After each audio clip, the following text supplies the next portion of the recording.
Another weekend of college football. Not a great weekend, but Vanderbilt is going to Texas. The Commodores are a 1.5 point underdog at in Austin. Ryan, who you got in this one? I'm going with Texas here. There were two games that gave me trouble picking when I was going through this, and this was the first one that gave me some issues just because not 100% sure on whether or not Arch Manning is going to be out there. At least at this point, there's no official word going through concussion protocol. As much as he struggled this year, you would prefer to have your starting quarterback out there that's obviously got a lot of talent. The reason I'm going with Texas, a few things, home field advantage. I think there's probably a little bit more urgency for them, and they will have the athlete advantage at the end of the day. So with the small line, I'll go with Texas to win that. It's not been pretty for the Longhorns, but they have shown they can steal games if they have to. Yeah, I want to pick Texas because it feels like Vegas is telling us Texas is going to win this game, but I called them frauds 2 weeks ago. I'm not going to back off that. I'm going to just stay on that hill. I do think they're still fraudulent. I can't believe they beat Mississippi State, probably because Mississippi State's a bunch of losers and they lost that game. I'm still not impressed. I think Vanderbilt's been the better team all year long, so I think they've got a good enough quarterback, and I think the defense will keep them in this game. I think they could still win it. Going to be a tight game, but I'm going to take Vanderbilt and go against Las Vegas Dean. I'm going to take Vandy to leave with an upset and a cover. Yeah, I get it. I mean, it's sexy to be Vanderbilt right now, and there's a lot of questions about Texas. BetQL has this as the Horns should be a 5 point favorite. That's what it, quote, should be. However, as Ryan said, we don't know if Arch is going to play in this game. Vegas still has it as Texas as a 2.5 point, favorite. We got it at 1.5. I'll take Texas. I will avert my eyes. This is not a great game by any stretch of the imagination. This next one is slightly more curious. Oklahoma is a 4.5 point underdog at Neyland Stadium. Ryan, hit me with your best shot. Nothing curious about it to me, man. This is one of the ones I feel the best about. Okay. I've watched enough of these two teams to know that I think Tennessee's going to win this game. I would pick them to cover a bigger line. Tennessee's failed to score 40 points twice this year. Otherwise, they're going 40 plus, they're going 50 plus. Oklahoma's defense heading into that Ole Miss game was one of the best statistically. They allowed 34 at home in the rain, in the slop. I think Tennessee is going to be able to just straight up outscore Oklahoma. Yeah, Tennessee's defense worries me a little bit, but John Mateer kind of stinks. He is not playing really well at all. I don't believe in that offense whatsoever. Coming off a really heartbreaking loss. Maybe it wasn't heartbreaking. Maybe it's just a tough loss at home. Now you're going on the road, Neyland Stadium at night. A lot of other programs have trouble playing there. And I think Oklahoma might have some issues too. Like Ryan said, I just don't think they have enough offensive firepower to keep up with Tennessee's offense. So I'm going to take Tennessee at home. Big win. They actually haven't beat a good team all year. I think they finally get it done and get a big win at night. Yeah, I'm going to take Tennessee as well. Look, BetQL says this should be a 3 point line. You know, I don't know. I'm with Ryan. These guys aren't stopping Tennessee. Nobody's stopping. The only team stopping Tennessee is Tennessee. That's it. And that has been few and far between. I think the Alabama game's the only time they haven't scored 40, something like that. So they're gonna, and that was very curious to borrow the same phrase, action in that game. But I'll take Tennessee. Look, that Oklahoma. I'm not going to completely dismiss them at all. I wouldn't do that necessarily, but man, I mean, they came within like 2 plays in the middle of that Ole Miss game of getting absolutely blown out of that game. So that's, kudos for sticking in there, but not by much. South Carolina goes to Ole Miss, speaking of which, and the Gamecocks are a 13. This is the biggest line in the SEC this week, and one of the biggest all across the country of legitimate games. South Carolina is going to Ole Miss. They're going to get a 13.5 point line. I don't know, Ryan. What do you think? Yeah, it's a big line, and I thought about it a little bit, but and as much as I don't feel great about Ole Miss's defense watching them this year, and I think you can carve up that Ole Miss defense. South Carolina has been dysfunctional on offense, and watching that Alabama game, it felt to me that big lull during the game where Alabama just couldn't move the ball, that felt more on Alabama than it did on South Carolina. Alabama was shooting itself in the foot, some special teams issues as well during that game. I'm going to take Ole Miss. This is a night game. Yeah. I think it's a night game. Yeah.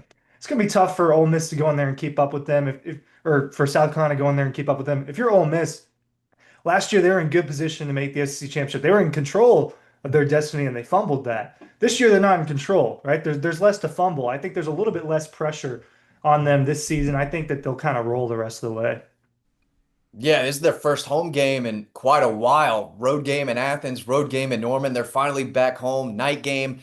South Carolina's offense is one of the worst in the league. Ole Miss's offense is one of the best. 13.5, probably too many points, but I'm going to take it. I think Ole Miss can win this game by 2 touchdowns. I just do not believe in South Carolina, not only as a team, but as an offense going up there and trying to keep up with the Rebels offense that is, again, finally playing back home. I think the home environment will be a big deal. South Carolina probably keeps it close for a half, but I think Ole Miss cruises late and gets that cover, Dean. Yeah, see, I don't think so. There's this scene in it's a great movie, okay? There's a scene in The Big Short where one character knows that the housing crisis collapse is pending. That is, South Carolina's collapse is pending. Like, all they have to do is roll the ballot. They're about to get smoked. And this is not going to end well for their season. That was I called it last week in the thing. I said, hey, look, Carolina's going to really pony up here. And they did. And then they did what they do, which is lose. I completely expect them to get blistered. Ole Miss's offense is as good as there is in college football in terms of just scoring points. Tennessee as well. Those two are not going to be fun if they get into the playoff. But in this case, Carolina can't. It's just I don't see it. It's not there. It's just no. Penn State is going to Ohio State. It seems redundant that both of these have state in their name. I think we both know that they're states. Matt, who's going to win this game? And is Ohio State going to cover a 17.5-point line? James Franklin isn't there to make Penn State bad again. I just feel like it's a bad idea to move away from the Buckeyes. It feels like they're playing really well offensively. The quarterback's getting better, but that defense is legit. I don't see Penn State scoring a whole lot on them at all. I think if they have a chance to embarrass Penn State and kind of rub their face in it, they will. But I'm just rolling with the Buckeyes, just keeping it simple, not overthinking it, Ryan. Give me Ohio State with another big win. Competition hasn't been great for Ohio State, but they're only allowing 5.86 points per game. That's on pace for better than the 21 Georgia defense. I don't necessarily think it's better than the 21 Georgia defense, but the stats are there. The offense is efficient. I think that we're just not seeing them really being forced to score high amounts of points, and they're just kind of slugging this out. But still a pretty efficient offense. Penn State, it's going to be a rough couple weeks for Penn State. They got to host Indiana next week as well, and they can't score with these guys. I'm going with Ohio State. It's a big line. I think they'll handle it. Yeah, hey, look, BetQL, we got this at 17.5. BetQL says it should be at 24.5. 100% of the sharp money is on Ohio State. This line is at 20. It's moved significantly. Don't even think. Just take Ohio State, okay? They're going to crush these guys. Sometimes, don't overthink things. In the case of Clemson, however, Matt, what are we doing here? They are a 3.5-point favorite over Duke, a team that just completely turned it away its opportunity to get a decent win against Georgia Tech earlier this year, I guess, at this stage. What's going to happen in Death Valley? I think Duke can win the game. Listen, if Syracuse can go to Death Valley and embarrass Clemson, I think Duke can do the same thing. Syracuse is not good. Duke's got some players. This line is really confusing to me, so I'm missing something. There's part of this game that it hasn't clicked with me yet. But I just think that's go ahead. What part? I don't know what it is, but I think Duke has played better than Clemson has this year. I don't care that they're in Death Valley. Give me the Blue Devils to possibly win, but I'll take them to cover that line, though. I do not trust Clemson. I've been wrong a lot this year. That was my worst take of the year by a mile. Completely Yes, off the no, draft you're right about that. You and everybody else. by a mile, hand up. But I'm off. I'm off the train, Ryan. Give me Duke. Yeah, this was the other game that I looked at and I was just like, oh, there's just something off about it. But I agree. The Dukes just look better, and they've looked better against common opponents as well. Syracuse is kind of tough to gauge since they've gone downhill since the quarterback got hurt, but I'll take the better team with the points pretty much every time. I'm rolling with Duke as well. Looks like there's a lot of groupthink this week. Well, in the situation of this game, our buddies at BetQL, the data says that Duke is. I mean, it's basically 50-50 on the money. BetQL suggests that Clemson should be favored by 6. No one's buying that, so it's at 3.5. I think for a reason. I think for me, the big thing here is, I don't know what Klubnik's sort of situation is in terms of health. I think he is healthy. However, Clemson's just not good. I mean, there's that, and I think that's the biggest problem right now is the Clemson Tigers are not where they need to be. SC is going to go. Excuse me, Georgia Tech. The Ramblin' Wreck are going to go to Raleigh for a game where I think they actually should watch it here. Tech is a 6.5-point dog in Raleigh against the NC State Wolfpack, who I will say consistently have the same season over and over and over again. Yeah, see, it's the exact same thing. You're right. I think they keep it tight. I think this will be a really interesting game. Tech better watch it, like you said, but I'm going to take Haynes King in that rushing attack to get the job done and win by 7 points. I think, again, probably a tight game at the half. Maybe this is a game in the fourth quarter, but Ryan, I just think Tech is the better team, and I think that running game will be the difference in the game. I think they'll win by a touchdown, probably a little more. So I'm going to take the Jackets here, even though it's on the road and at night. Yeah, I don't think it's going to be that tight. I think it's a double-digit win for Tech, somewhat comfortably. Not necessarily a blowout. I've unfortunately watched NC State multiple times this year, and it was bad both times. It was really bad. I watched two of the probably the bad scenarios with them against East Carolina and Virginia Tech. Not selling me to give them 6.5 points. So I have Tech. If I had a Heisman vote right now, Haynes King would be towards the top of my ballot. Georgia Tech's got it rolling right now, and I think that continues this weekend. Yeah, they're got it rolling. They're somewhat like Ohio State and people in the Big Ten. Man, there's some real gaps in the ACC. It's just not a good league. Heavy money on Georgia Tech, but the line. So we got it at 6.5. It's at 5.5 right now.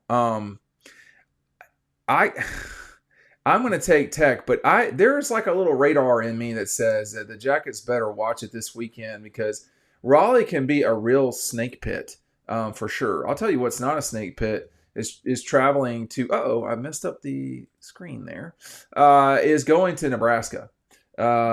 Just not a difficult place to play anymore, primarily because the people on the field are not very good. Ryan, SC is a 4.5-point dog. On the road at Nebraska, favorite on the road at Nebraska. NBC game at 7:30. What do you got on this one? I've got SC.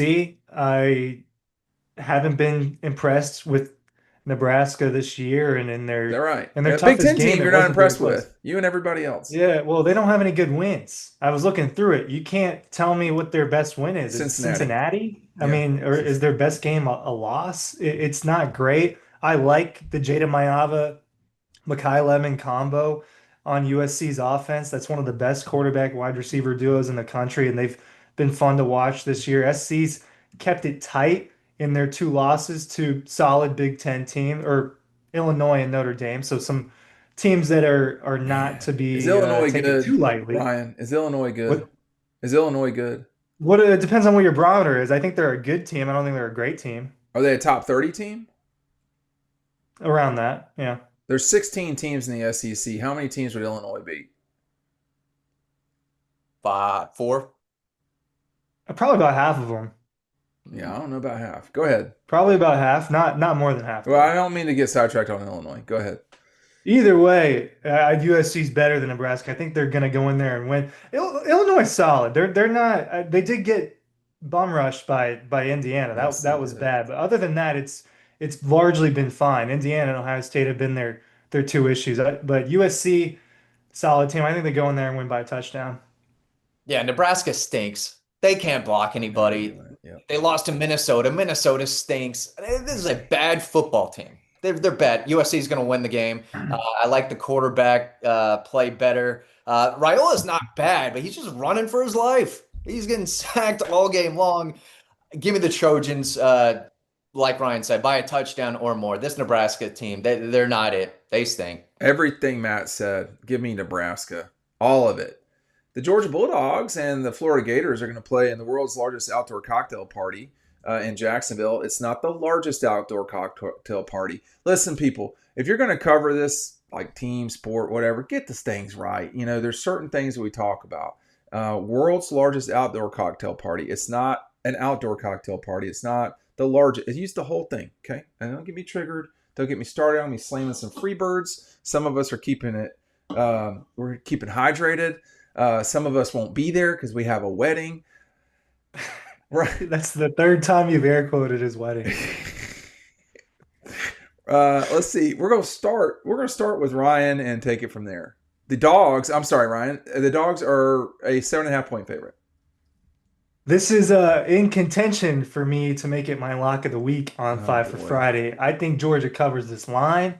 It's been 5 years since they haven't beaten Florida by double digits. Florida's offense has struggled. When I'm looking at all these numbers, they have yet to score 30 on a Power Four team this year, Correct. and they've yet to score 20 in I think around half those games, maybe just a couple of them. It hasn't been good on offense. Defensively, it's fine, right? They're one of the better run defenses in the conference. They've got some players. I think if Georgia's going to struggle, maybe they struggle to run the ball a little bit, and we've seen how that can give the Dogs some problem.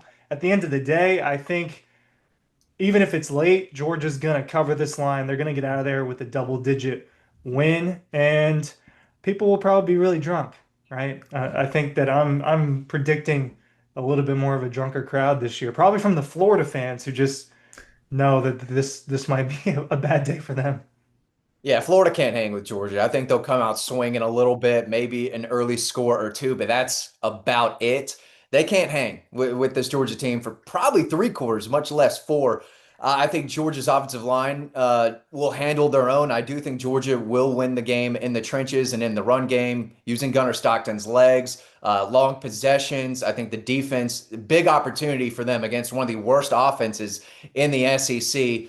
They need to start turning it around. If they tackle better, like Kirby Smart talked about this week, I think they'll be fine defensively. Georgia's covering these lines the last couple of weeks. I think they do it again. Double-digit win. I think Florida tries hard. I think they try to give it their best, but it's not going to come anywhere near close. I think Georgia gets the job done. I don't want to say it's going to be a completely stress-free game, but double-digit win for the Dogs. They leave with a cover. It could be.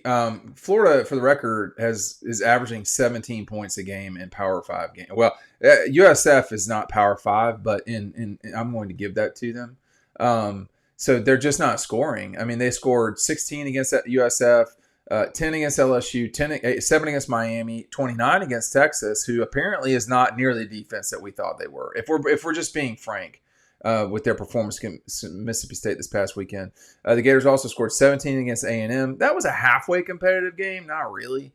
And then Florida with a 23-21 win over State. I'm slightly concerned about the hook. Matt does not seem to be, but I do think that like when the line came out, I was like, that's too low.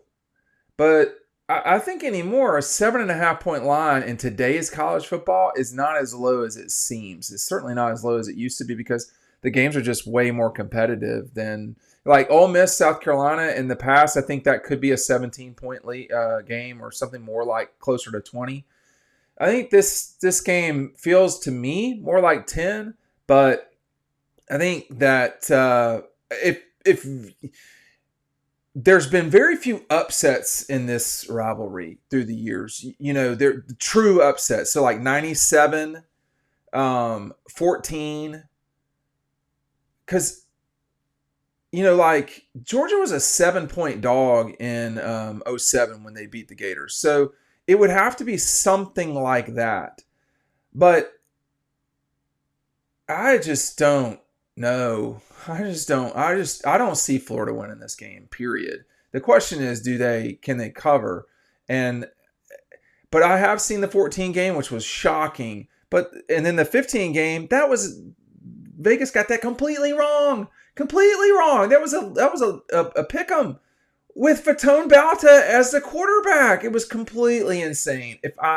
If memory serves me correct, and I'm certain it does, Brian Schottenheimer was calling plays into Fatone Balta. 4 turnovers later, Georgia was actually halfway competitive in the game. They changed nothing in that game. Nothing.